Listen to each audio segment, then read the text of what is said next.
Okay, thanks for being here this afternoon. It's been a pretty interesting and exciting day for us, and I thought we'd get something out of the way right off the bat. I know it's probably a question on everybody's mind concerning Coach Olbrich.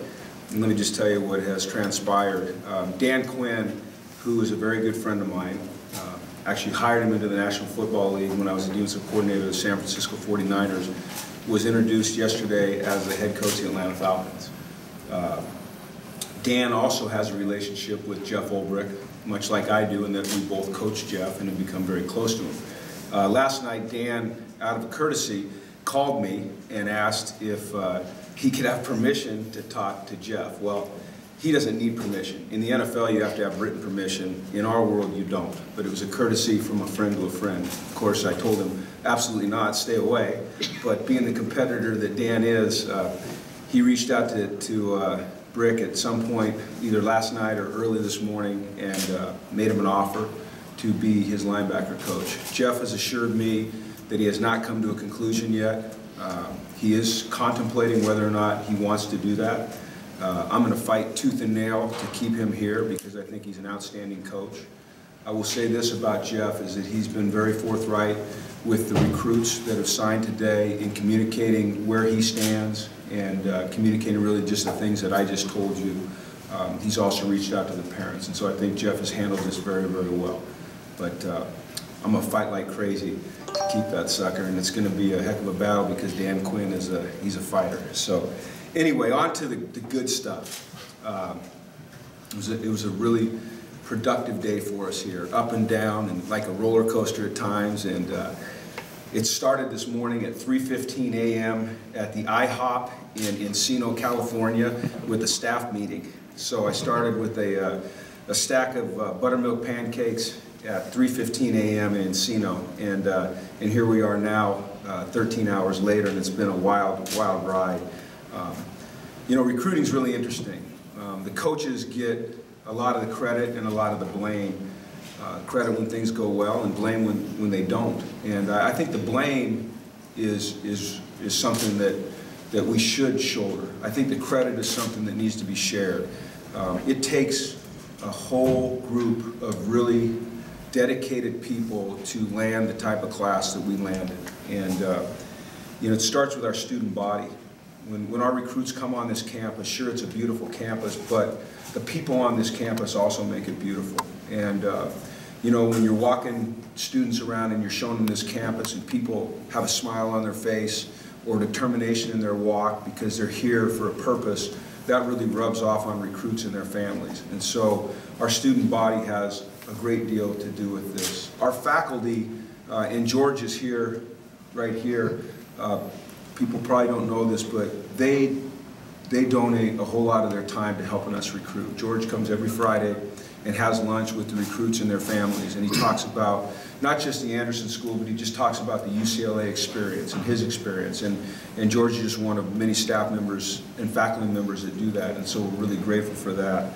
We've got an amazing support staff that all touch the recruits and their parents at one time or another. Our athletic trainers and our medical staff, our video department, and Ken Norris and the content that he's able to put out, our equipment staff that gets out to the Rose Bowl every Saturday morning and sets up. You know, if you went out there on a Saturday morning, you know, you'd think we were Oregon, as many different uniform combinations as we could put out for these kids. You know, our travel department, Audrey works just non-stop. We're calling her from all over the country at all times of the day, you know, trying to get flights changed, and her dedication is really a big part of what we're doing here. Our sports information department, compliance, and Matt Elliott. You know, I walked in this morning and Matt Elliott was sitting in my office, you know, ready to go. Josh in development. You know, we have a tremendous group of donors. With the way that recruiting is structured now, for the head coach, you really only get about 3 weeks after the bowl game to go out and see a large number of kids, and we couldn't do it without the support of our donors who help us with travel. And Josh organizes all of that, and it just wouldn't be possible for us to reach the kids that we reach without that commitment. And then academic services and Dr. Christina and Tim and Mike and their staff, they come in on Saturdays, they come in on Sundays, at halftime of games at the Rose Bowl. They spend time with our recruits and our families talking about our amazing academic support system. And oftentimes, when a family's making a decision, they point right at that and they say, you know, I know that they're going to be coached up, but I also know that they're going to get a tremendous education and tremendous support. And so that's just another tremendous component of what we have to sell here at UCLA. We got a great football staff. You know, two guys that always get overlooked are Pat Girardi, who's our Director of Player Personnel, and Matt Bernstein. And those guys are tireless workers, and it's year-round, and it's thankless, and they never, you know, they don't get to go out and see players. It's a lot of behind-the-scenes stuff, but it's things that we wouldn't be able to do without coordinating player development. We have a whole host of interns and volunteers and graduate assistants that work their tails off. And then the coaches, you know, the coaches, first of all, it's the coaches' families. You know, recruiting is incredibly time-consuming, and every coach will tell you that, and we know that, and we willingly take on that task because we love to do it. But without a supportive wife and family or supportive girlfriend at home to kind of keep things together and sane, it would be really tough for us to spend as much time as we do out around the country traveling. And our coaches do an amazing job. Our players now, listen, our players are like an army, you know. NCAA rules prohibit us from asking our players to contact recruits. But our players take it upon themselves to make these young men and their families feel very welcome when they're on campus. They take it upon themselves to stay in touch with these recruits after they leave campus. And they are all so dedicated to having the type of team that we all envision. And a number of the recruits this year told us, and their families told us, that one of the big differences for them being here at UCLA and at other places was the sense of team that they felt amongst our current team. At some places there might be a sense of, you know, hey, you're a threat to me. I'm going to kind of recruit you, but I don't know if I want you here. And here, our players just embrace our recruits and our families and their families, and I think it makes a great deal. You know, recruiting is the ultimate collaborative effort for us. And oftentimes, I think that you see a coach of a particular position get a lot of credit for that position. But it's never that way. It's never one person. It's never one staff member. When we go recruit, we recruit as a staff. Now, I'm not talking about the things I was talking about. I'm talking about the actual coaching staff. Adrian Clem touches defensive backs, and Demetrius Martin touches offensive linemen, and defensive coaches touch offensive coaches. And, you know, it's all about building relationships, and everybody's going to connect in a different way to those people that we're recruiting. So I just want people to understand how collaborative it is, and we're incredibly lucky to have a staff that is able to put their egos aside, because oftentimes they're judged by who they bring in at their position or in their area. Well, we don't necessarily do it that way. We don't necessarily do it by position or by area. We do it more by personality, and it's very collaborative, and I think it has worked. What I'm excited about this year is this class exemplifies, I think, better than any of the other three classes, the previous three classes, exactly what we want to be here at UCLA in terms of the type of student athlete we want to bring on campus to play football. We have a profile. We call it a Bruin filter.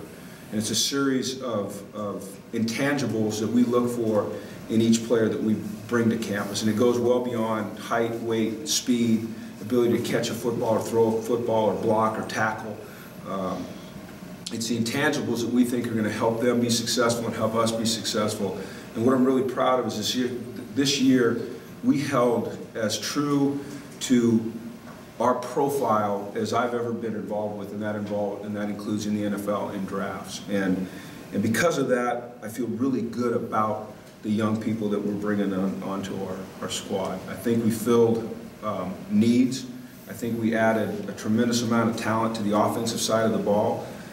You know, depending on what stock you put in rankings, or you know what recruiting service you look at, you know, as we stand here right now, we have the #1 average star rating in the United States of America. the #1 quarterback, the #1 running back, the #1 tight end, the #1 offensive guard, and the #1 offensive line class in America. That's pretty impressive. You know, where's Edward? Right. Yeah. Maybe you know. Maybe you don't have it that way. Hey, Rosen's too. Rosen's too. But, you know, defensively, we did well. You know, our linebacking group is right now the #4 linebacking group, the #6 defensive back group. If there was a position where I'm sure every Bruin fan that's watching this is concerned, it's the defensive line. And I have those same concerns. We missed on some young men that we really wanted. That's how recruiting goes. You get some guys you don't think you're going to get, you fight for them, you get them, and then there's others that you don't get. And we have a plan, though. We have a plan in place, and you know, we'll make it work. We've got, you know, as everybody knows, we've got 8 defensive starters coming back and 10 offensive starters. So it's not like we're just devoid of depth, but you know, that's something that we'll certainly have to address in the future. Talking specifically about each group, I think today kind of lost in the shuffle was Josh Rosen. You know, it was such an exciting day because there were these new names and these new commitments.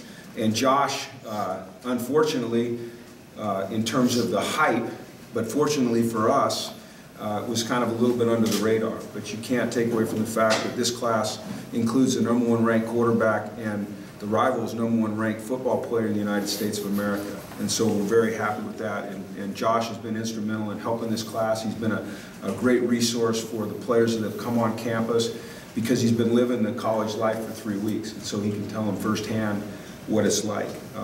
We signed 2 tremendous running backs, probably a little bit different in their style, but both guys that we think fit our system.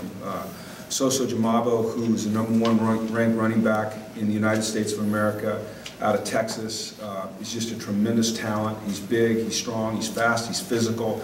He can run between the tackles, he can get the edge, he can take it home. And one of the things that we like about him is his ability to catch the ball out of the backfield. He's also a very good blocker. And then from up north in Northern California, Bolo Olorunfemi, one of the great names when you're talking about a running back.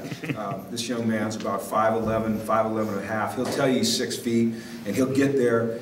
He's about 212 right now. He has speed, he runs physical, and he has what Coach Polamalu calls he has contact balance, which means he can take a hit and continue to move towards the other team's goal line. So we're really excited about those 2 guys.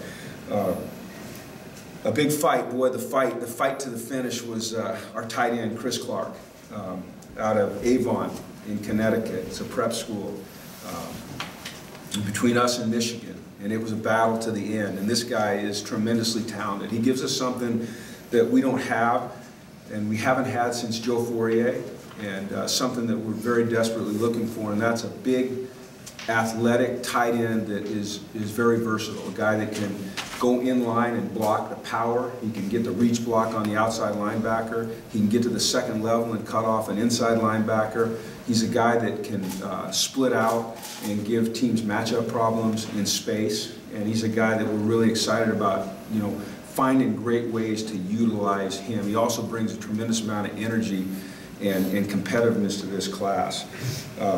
2 wide receivers that we signed with the potential for some of these defensive backs to maybe be wide receivers. We're pretty deep at that position, but we brought in Steven Johnson, the 3rd. I got a chance to see him play basketball last week, and I've seen him play football, but I hadn't seen him play basketball in person. I think sometimes when you watch a kid play basketball, it's a true measure of his athleticism and the way he moved. When he was moving backwards, I was with Coach Yarbs, and I said, he's a DB, and Coach Meat was on one side, Yarbs on the other. And when he was moving forward, I'd say to Yarbs, he's a receiver, you know. He's playing defense, Meat, he's a DB, he's a receiver. You know, I don't know what he is for us right now, but I know this, he's a great kid, he's a tremendous student, he's a tremendous athlete, and we're excited to have him. And then Cordell brought us. And, you know, the story about Cordell is always going to be about his dad. And that's something that he's going to have to deal with his entire life. But I want to bring the focus to Cordell. I first got a chance to meet Cordell when he was 15 years old out here on the IM field. Coach Yarbs was coaching him up in a drill, and he says, hey Jim, you got to come and see this kid. He's 15 years old, he's a 9th grader, but man, he's a heck of an athlete. And I walked over, and I see this kid, this good-looking young man, put together, you know, athletic-looking build, very coachable. I watched him interact with Yarbs, very, very coachable. I liked the way he ran routes. I liked the way he competed. And, you know, I surprised myself, and I was new to this game, by offering a 15-year-old. And I remember going and telling Shannon, I go, you can't believe what I just did. I offered a 15-year-old kid a scholarship to UCLA. And we kind of talked about him, and the next day I find out that he's Snoop's son. And then I said, you can't believe what I really did. A 15-year-old who's Snoop's son, a scholarship. But the point is that Cordell stands on his own. And I love his potential. I love his upside. He's almost 6'3". He's almost 200 pounds. He's a tremendous young man. I've liked him for a long, long time. And I'm really glad that he's in this class. The #1 O-line class in the country is coming into UCLA in the fall. And this is a heck of a group now. One of our objectives as a football team is to get bigger up front, particularly on the offensive line. And not sloppy, but bigger, more mass. And we added mass in this class. Zach Bateman, who's been on campus now, a junior college guy, is 6'7", 3, whatever, big, massive guy, very athletic. Josh Waraboko from Oklahoma comes in as an offensive guard or center, big, athletic, physical presence. Tavito Halililo, an offensive guard that we love. When I watch him play, he plays with a certain amount of violence that as a football coach you respect. He plays within the rules, but there's a certain level of violence that he plays with that I think is going to help our team. Andre James from Utah, who I threw on some film of him last night. Obviously I didn't have much time to sleep because I was meeting those guys at 3:15 at the IHOP, but and watched him again, and just his athleticism in space and the way he can move his body for being a close to 300-pounder is pretty amazing. And then the #1 offensive center in the country, Fred Ulu-Perry from St. Louis High School in Honolulu, who's we had him in camp this summer, and he won the award for the Bruin Big Man Award, or whatever we call it. The award he won, in my eyes, was just the scholarship that we offered him that day. He really stood out. So that's a great offensive line group. Defensively, I think we really helped ourselves in the secondary. I think one of the things that we had to do is add size at the corner position. I like a bigger, longer corner.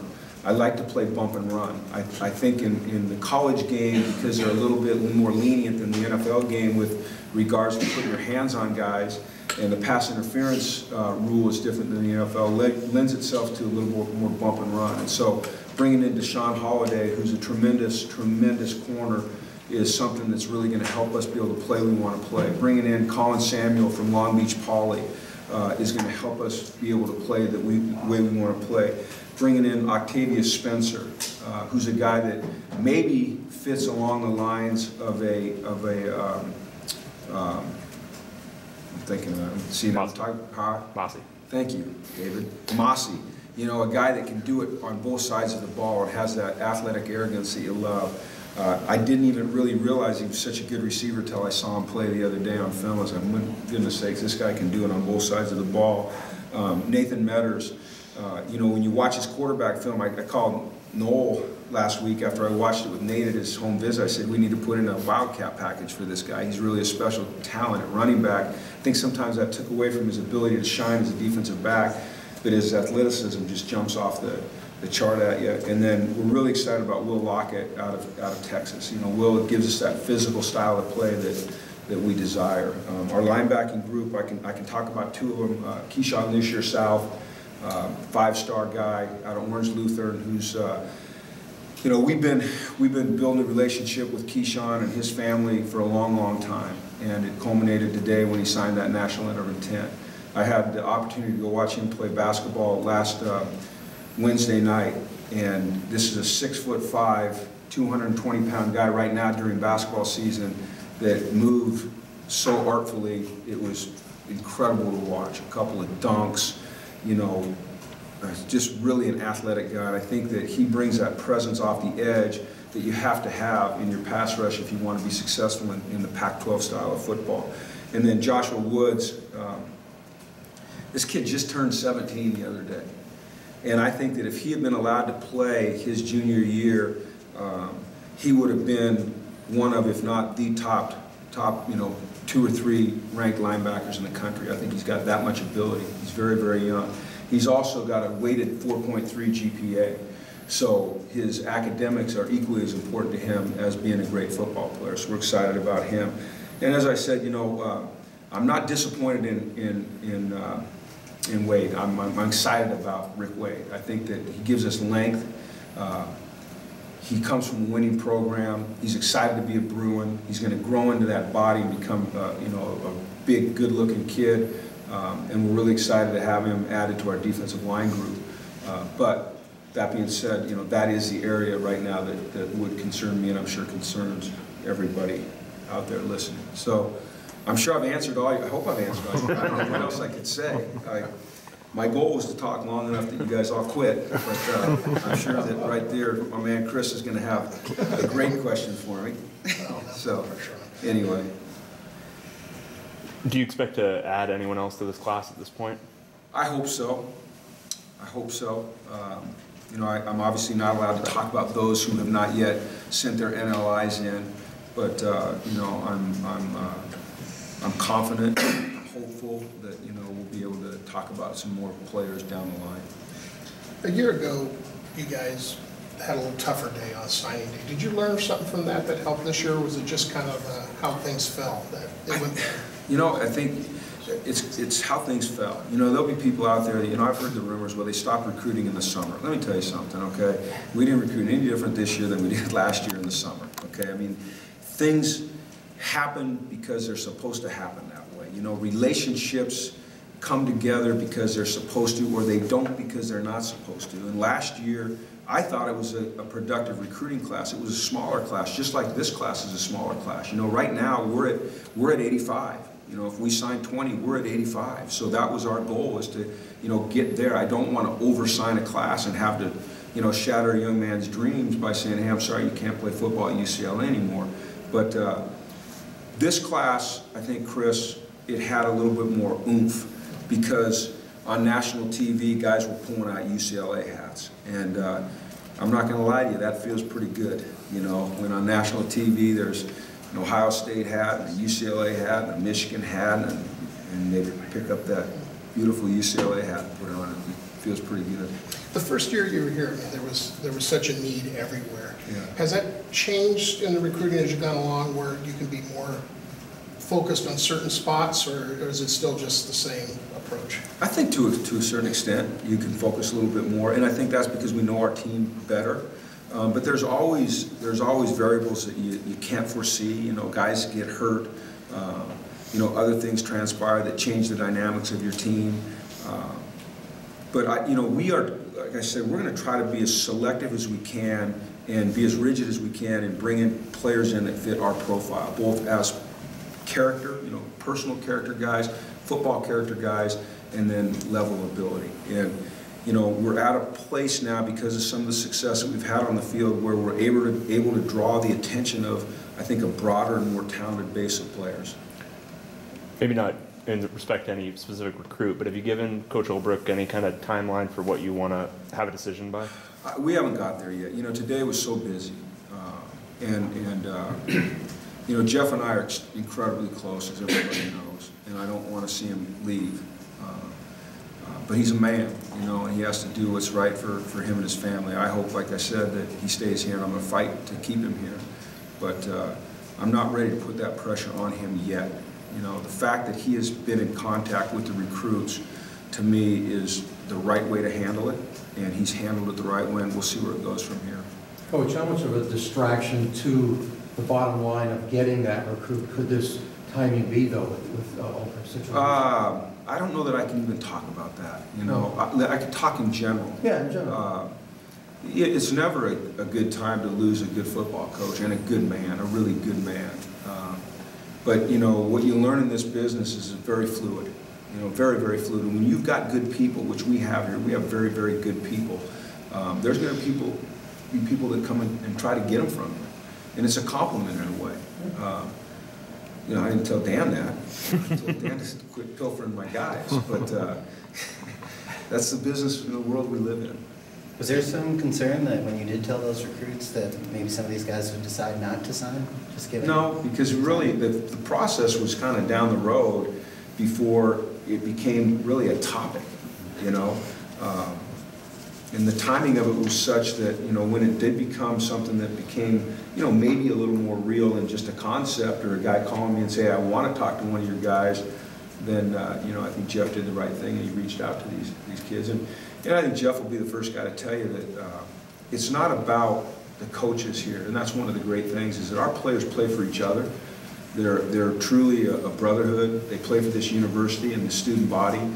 They understand the importance of the opportunity to get an education at UCLA and the networking that will provide and the future that will provide for them and their families and the generations of their families. And so we don't want to make it about one coach because a coach can leave, but we want to create a culture where kids want to come into this culture, and I think that's what we're seeing happen.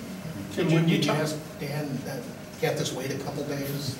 Well, yeah, of course I did, but you know, just like every coach, there's friendship and there's business, and you know, he's got to do what he's got to do to have success with, you know, what he's trying to build at Atlanta. And I understand. I've been this way, you know, a long time, and I understand. It doesn't mean I'm happy about it, but I understand. From the beginning to now, since you've been here, how much do you feel the difference of maybe not ease of recruiting, but the success of the program, you feel it now within that process? Recruiting's a gut grind. I mean, it's not easy. It's hard. I mean, it doesn't matter who you are. It is hard. It is demanding.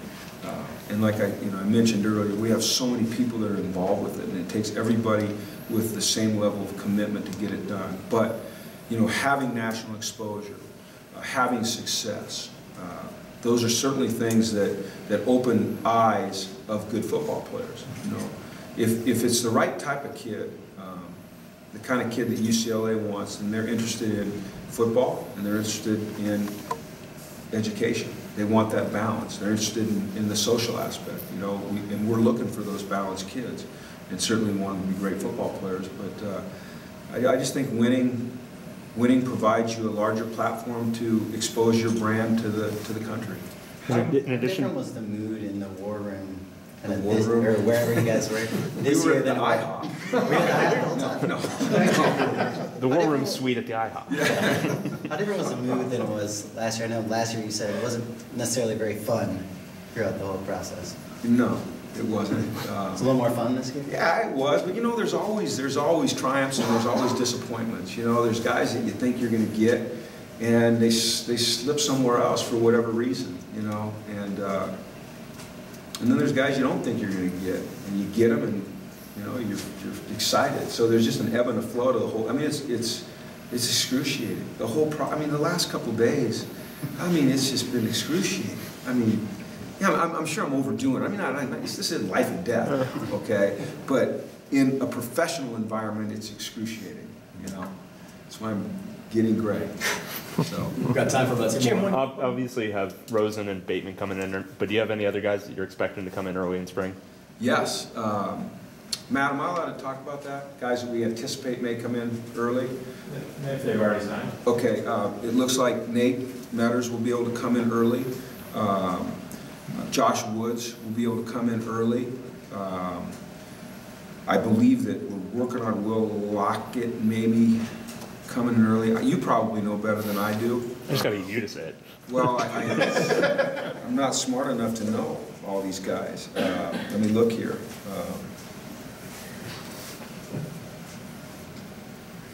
That sounds about right. Well, there's one that maybe could, but we don't. Jim, when you were meeting with recruits and their families, was the cost of attendance something that came up much? Cost of attendance, not something that came up much at all in this recruiting cycle? What sort of role do you expect going forward? No, it never came up. No. Any thoughts on how that might factor into the discussion? I think it'll have zero impact on recruiting. Does it raise the profile of the program to have pulled guys from all over the country this year? It does. It absolutely does. Because now all of a sudden, people in different parts of the country that are connected to those young men, you know, either personally or just through association, start watching more UCLA football. But it also makes it hard, you know. It's hard to recruit the whole country, but I think that, you know, I wrote it down here. Well, I didn't write it down. I thought I wrote it down. I think we signed 19 or 20 players from, I think, 8 different states. You know, so that's stressful, but I think in order to be the type of program that we want to be and have the type of success that we're trying to attain, that you know, we have to be willing to go far and wide and cast a wide net and try to get the best players in the country, even if it means a fight. You know, and we got in some battles, and we won our share and we lost our share. Jim, should we expect a return of your Twitter account anytime soon? I have a Twitter account. It's a private account, and I just use it for recruiting. All right, thanks, guys. Okay, thank you.